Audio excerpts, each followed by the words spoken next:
근데 야곱이 정말 그 약복강가에서 하나님의 어리를 붙잡고 환도표가 부러질 때까지 하나님과 씨름했지만 정작 예루살렘 이스라엘 땅으로 들어왔을 때에 하나님의 약속을 지키지 않는 모습을 보이는 것입니다.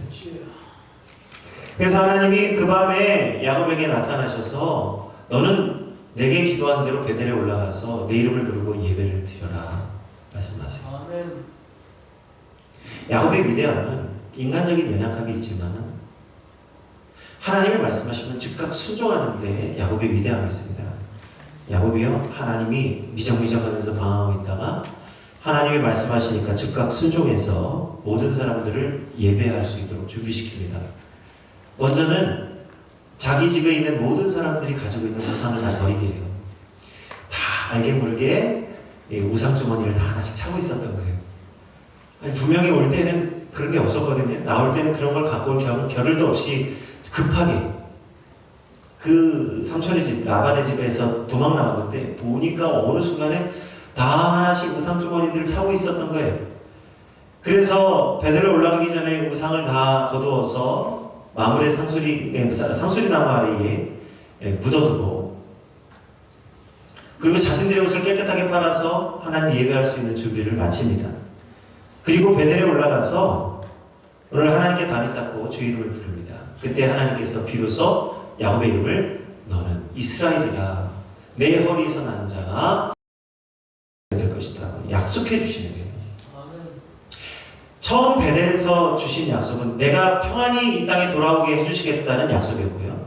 두 번째 하나님 말씀하셔서 베델에서 예배할 때는 진정으로 하나님께서 이스라엘을 택하셔서 큰 국민이 되게 하고 세계 열방을 복주시겠다고 하는 그 하나님의 복을 선포하시는 은혜가 임하게 되었어요. 그래서 이곳에서 야곱이 이스라엘이 되고 오늘 이 베델에서 베들레헴으로 내려오는 길에 라헬이 이제 마지막 막내 아들을 낳게 되는데 그게 베냐민입니다. 근데 라헬이 베냐민을 낳을 때 굉장히 어렵게 아이를 낳다가 그만 베들레헴에서 죽고 베냐민만 남았어요. 라헬이 죽어가면서 베냐민을 낳을 때에 이름을 베논이라고 지어주는데 이 베논이는요 슬픔의 아들. 정말 생명으로 낳았지만 오늘 자신의 생명을 다해서 이 아들을 낳고 자신이 죽어야 되는 운명 앞에 이 라헬이 자신의 아들을 기르지 못하는 슬픔으로 인해서 이름을 베논이라고 불러주는 거예요. 그런데 누구보다도 사랑하는 라헬이었죠. 야곱이 라헬을 위해서 7년 봉사기를 며칠같이 여기고 또 7년 봉사기를 며칠같이 여기고 14년을 라헬을 위해서 온전히 봉사할 정도로 라헬을 사랑했지만 오늘 라헬이 죽은 것을 슬퍼하지 아니하고 그 막내 베냐민, 하나님 말씀하신 12지파가 되는 막내 베냐민을 낳고 베논이의 이름을 베냐민이라고 이름을 바꿔 불러줍니다. 오른손의 아들, 능력의 아들.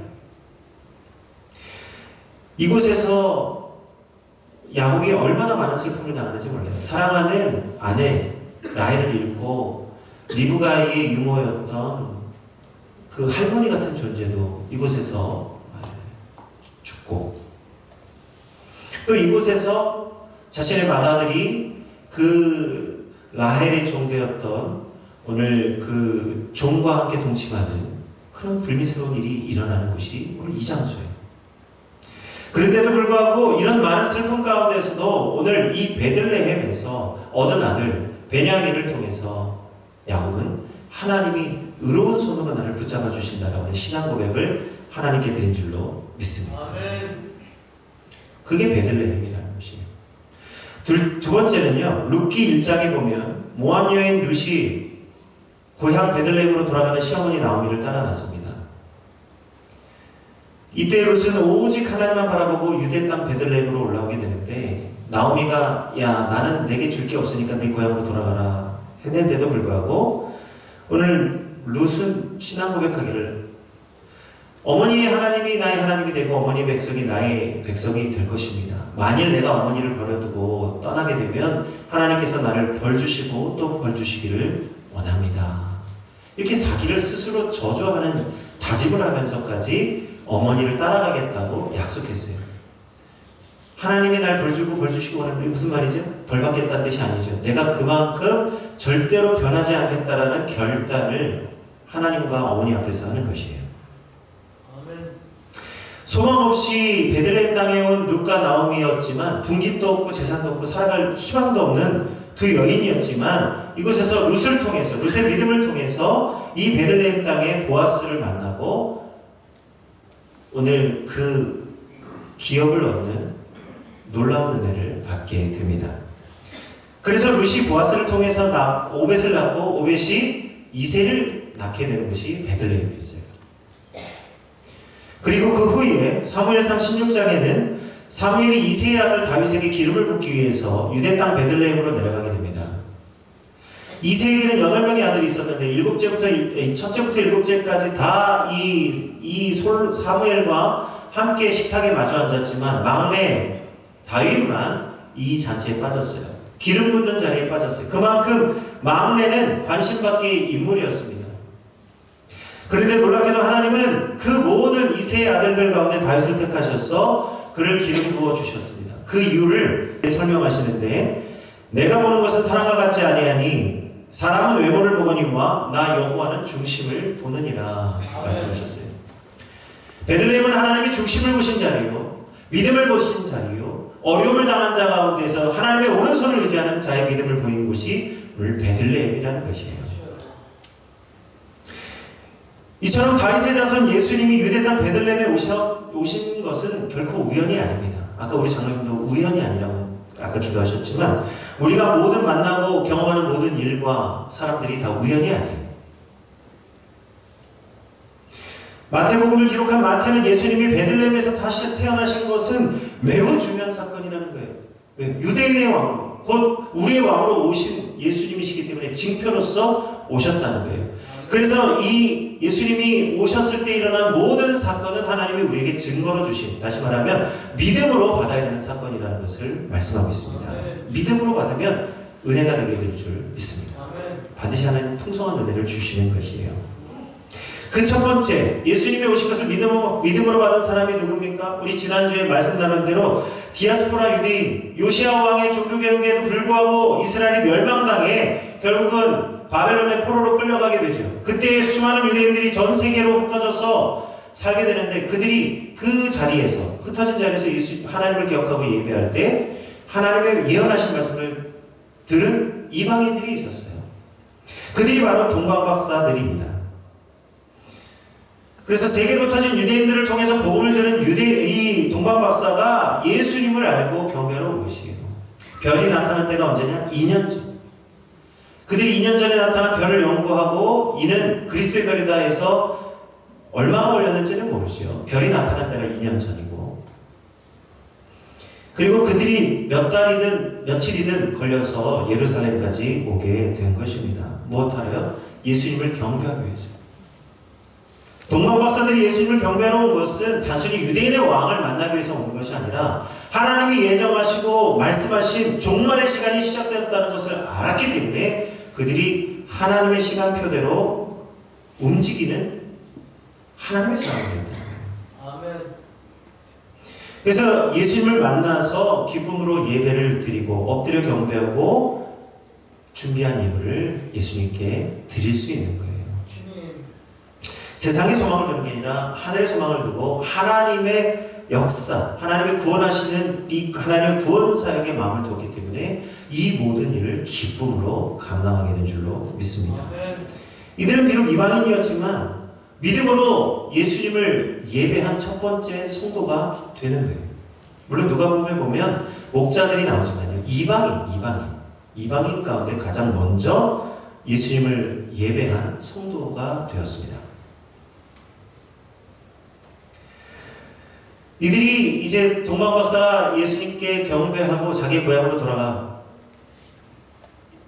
이제 이 복음을 전파해야 되겠죠. 그런데 돌아갈 때에 하나님이 천사를 보내셔서 헤롯에게로 돌아가지 말라고 말씀하십니다.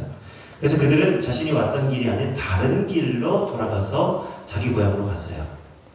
이 한 줄의 메시지는 별 큰 어떤 의미가 없는 것 같이 보이지만 오늘 왔던 길로 돌아가지 않고 다른 길로 돌아갔다라고 하는 것은 이들이 정말 온전히 하나님의 말씀에 순종하는 자들이었다는 것을 나타냅니다. 왜냐하면요, 오늘 그 이스라엘 예루살렘에는요, 그 밑에 여리고성이 있습니다. 여리고성은요, 북쪽으로는 다메섹으로 올라가는 길이 있고 아래로는 애굽으로 내려가는 길이 연결되어져 있어요. 서쪽과 동쪽이 또 연결되어져 있습니다. 다시 말하면 우리나라로 치면 대전 같은 곳이에요. 사통팔달이 다 연결돼서 위로 아래로 동과 서로 나갈 수 있는 길이, 큰 길이 있는 곳이 이들이 왔다는 길이에요. 근데 이들이 그 길을 가지 않고 다른 길로 갔다는 것은 한 번도 경험하지 못한 새로운 길을 개척해서 나가야만 하는 것입니다. 그러나 이들이 예수님을 만나고 난 뒤에는 자신이 한 번도 경험하지 못한 일, 새로운 길을 거침없이 갈 수 있게 된 것이에요. 이와 같이 요셉에게도 하나님께서 현몽에서 세 길을 말씀하십니다. 너는 아이와 아내를 데리고 애굽으로 내려가라. 요셉은 애굽에 내려가서 살아본 적이 없는 사람입니다. 그런데도 불구하고 그는 처음에 이 베들레헴에 오게 될 때 가이사 아구스도가 호적하라는 명을 내려서 저 나사렛에서 베들레헴까지 내려왔어요. 며칠이면 될 줄 알았는데 그만 하나님 말씀대로 애굽에 내려가 몇 년 동안 살아야만 했습니다. 그러나 요셉은 하나님의 말씀에 순종해서 아내와 아이를 데리고 애굽으로 내려가 살았습니다. 언제까지요? 헤롯 왕이 죽기까지. 이것이 오늘 호세아 선지자를 통해서 11장 1절에 말씀하신 예언의 말씀을 이루기 위해서 이 일을 행하신 거예요. 호세아 11장 1절의 말씀은 무엇입니까? 내 사랑하는 아들을 애굽에서 부르셨다. 다시 말하면 건져내셨다라는 말씀이에요. 이것은 오늘 출애굽기에 나오는 모세가 이스라엘 백성들을 바로 애굽에서 건져낸 사건과 동일한 사건을 뜻합니다. 그래서 예수님이 애굽에서 내려가 헤롯의 손에서 구원받으신 이 사건은 오늘 우리 성도들을 위한 영적인 출애굽 사건을 이루시는 오늘 하나님의 징표로 주신 줄로 믿습니다. 예수님을 믿기 때문에 이 사건이 우리와 연관이 있는 거예요. 믿지 않는 자는 이것과 아무 상관이 없습니다. 그러므로 예수님께서 애굽에 내려가서 헤롯 왕이 죽을 때까지 있다가 다시 돌아오신 사건, 그것은 자기 백성을 저들의 죄에서 구원하시기 위해서 감당하신 사건입니다. 오늘 이런 가운데에 헤롯이 박사들을 기다렸는데 오지 않는 거예요. 이에 속는 것을 알고 박사들에게 그 자세히 물어본 때를 기준으로 해서 베들레헴에 있는 2살 아래의 아이들을 다 죽입니다. 모세가 태어날 당시에 그 애굽 왕 바로가 이스라엘의 2살 아래의 아이들을 죽인 것과 같이 오늘 헤롯도 베들레헴에 있는 베들레헴 그 지역에 있는 사내 아이들, 2살 이하의 사내 아이들을 다 죽였어요.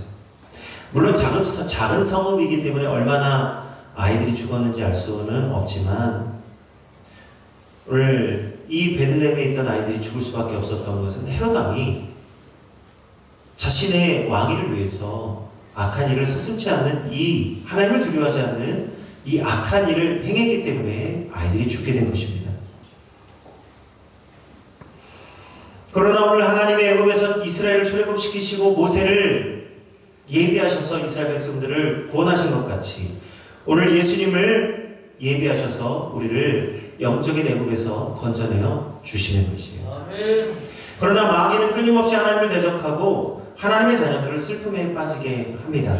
그것이 예레미야 31장 15절의 말씀이에요. 여호와께서 이같이 말씀하시니라.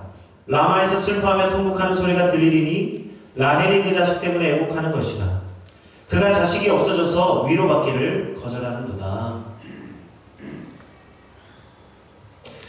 오늘 베들레헴이 라헬이 그 자녀가 없음으로 말미암아 애곡하는 것 같이 오늘 베들레헴에 큰 슬픔이 있었다. 창세기 35장에 나오는 그 말씀을 뒤집어서 오늘 예레미야 31장 15절에서 하나님이 말씀하신 거예요. 헤롯은 자기 자리를 지키기 위해서 이런 일을 했지만 결과적으로 보면 하나님을 대적하는 마귀의 쓰임을 받은 것이죠. 그러니까 우리가 사람의 일을 동하다 보면 어느 순간에 하나님의 일을 생각하지 아니하고 마귀의 일, 사람의 일, 마귀의 일을 생각하는 그런 자리로 떨어지게 되는 거예요. 믿는 자들도 가운데서요. 베드로도 예수님을 그렇게 그리스도로 고백하고도 곧 이어서 예수님을 대적하는 일을 하는 것을 보면 우리가 하나님의 일을 생각하지 않으면 어느 때 어느 순간이든지 마귀의 쓰임을 받을 수 있다는 사실을 깨달아야만 합니다.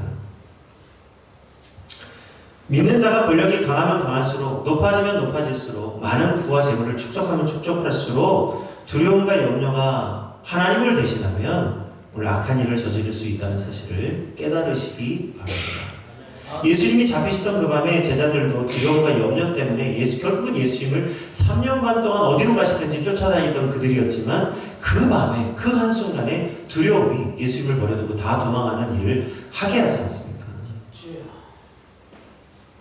그러나 하나님의 말씀에 언제나 순종하는 사람, 말씀을 듣고 그 말씀을 순전히 지키는 사람은 겨자씨 하나과 같은 작은 믿음이라 할지라도 그 안에 하나님의 뜻이 담겨져 있기 때문에 많은 열매를 맺어 공중의 새도 깃들일 만큼 큰 나무로 자라나게 될 줄로 믿습니다.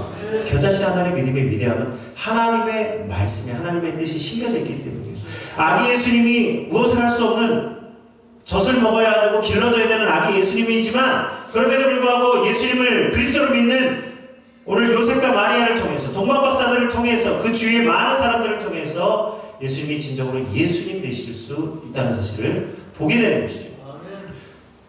권세와 능력을 가진 헤롯 대왕이 예수님을 죽이려 했지만 힘없고 연약한 자들을 통해서 예수님을 건져내어 주셨습니다. 오늘 하나님은 예수님을 자신의 가정의 아이로 태어났지만 성령의 잉태하심을 따라 이 작디 작은 예수님이지만 그리스도로 인정하는 요셉과 마리아를 통해서 나사렛에서 베들레헴으로, 베들레헴에서 애굽으로 옮겨 주셨습니다. 이 모든 일이 하나님의 선지자에게 말씀하신 예언에 응하게 하는 일이 되게 되었어요. 다시 말하면 믿음으로 했더니 하나님의 말씀을 성취하는 쓰임을 받게 된 것입니다. 이와 같이 하나님은 오늘 우리들에게도 약속해 주신 하나님의 말씀이 성취되게 하실 줄로 믿습니다.